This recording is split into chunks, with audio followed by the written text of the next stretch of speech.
Hey guys, Dantix here, back with another Starfield video. I'm not gonna lie to you, it's been a drought people, and I'm scrambling to get you every drop of water out in this desert. Papa Todd is not delivering, so hey, leakers have to.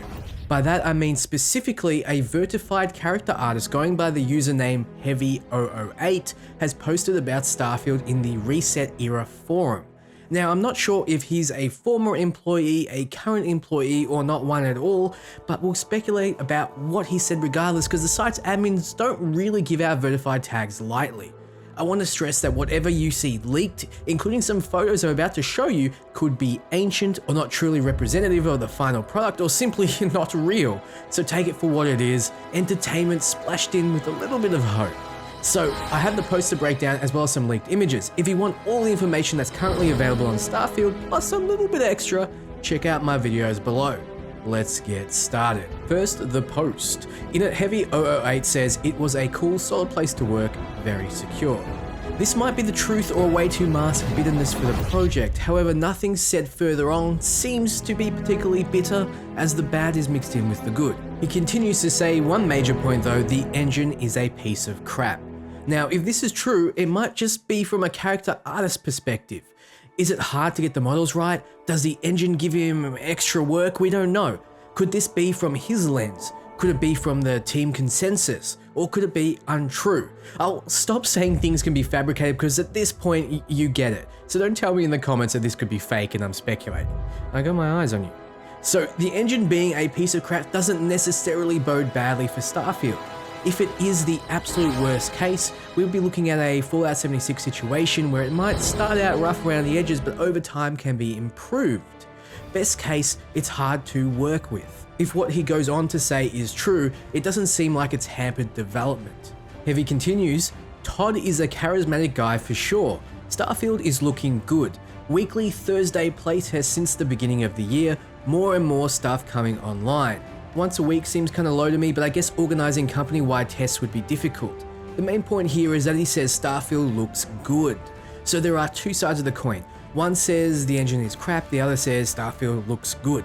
Mo's are unclear with this post, but it lends me to the state of mind that he might actually legitimately be giving his thoughts.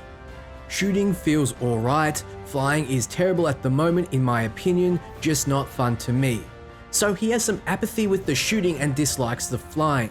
Both of these are opinion based. We all have different tastes. For example, I loved the shooting in Outriders, but a lot of my friends didn't. Flying is the same. Fine tuning is something that is done at the end of the game's development, so it's likely that both of these will be fixed to a point where they are fun. If not, Starfield will get destroyed in the reviews. Gameplay feel is extremely important if you're going to be playing upwards of 40 hours or hundreds of thousands for some. Do also note he mentions flying as in you're in control.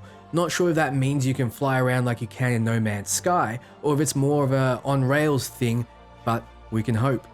Lighting and stuff is looking better and better, though it's not on the level of Horizon Zero Dawn or anything like that, but it's still a good looking game.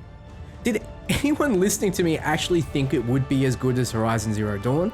These are two completely different games. I can't imagine the complexity and scale of a Bethesda game would be easy to translate over to such high fidelity without restricting it to the highest NPCs. From what we can see with the gameplay images, the game is looking good. In terms of if it will ship on time, well, they'll try, that's for sure. They'll cut what they did to it, etc. They have an overabundance of content, probably too much, so that's not the issue. Finding the fun and of course bug fixing is the big thing. The major takeaway for me is the overabundance of content part. That's what I want to hear. Todd has said over and over he wants people to be playing this for years to come, and that means content is king. This is how they do it. They pack it full of missions, quests, objectives, secrets, hidden things. People can forgive bugs, bad graphics and more, but they can't forgive a lack of content. Look at Anthem. Their lack of content absolutely killed it regardless of how good it looked. Though he raises a good point. It's also about finding the fun.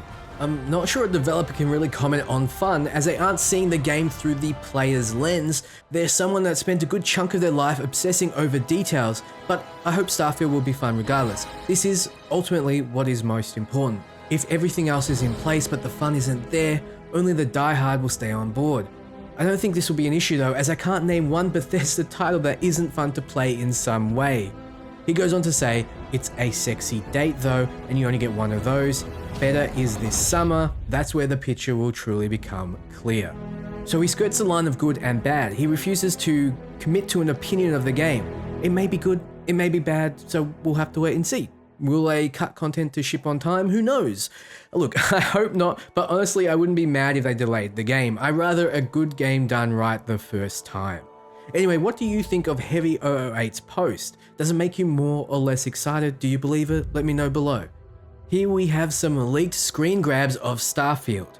This could very well be an ancient, many-year-old image, or could be as current as this month. I'll mix in some previously leaked images here as well. What you'll notice though is it's mostly centered around testing assets on a blank world, perhaps suggesting base building like we speculated before. It's a little sus that all the leaks seem to be in this testing area and there's nothing of planets or other assets, but we'll have to wait and see why that is. Todd has said the game is a NASA punk, and they're really doubling down on that, with plastic tube ventilation and that sterile white panel look. We have all the standard things like health, stamina, a shotgun-like weapon equipped, ammo, CO2, time of day and more in the UI, but really all we want to see is some actual gameplay. So that's all I have for you today. What do you think? Let me know down below. Are you excited for Starfield? I am, even though I haven't seen anything yet of substance. I want to see more, so if you want to absolutely squeeze the orange and get every last drop of information, you're in the right place. Ciao, friends.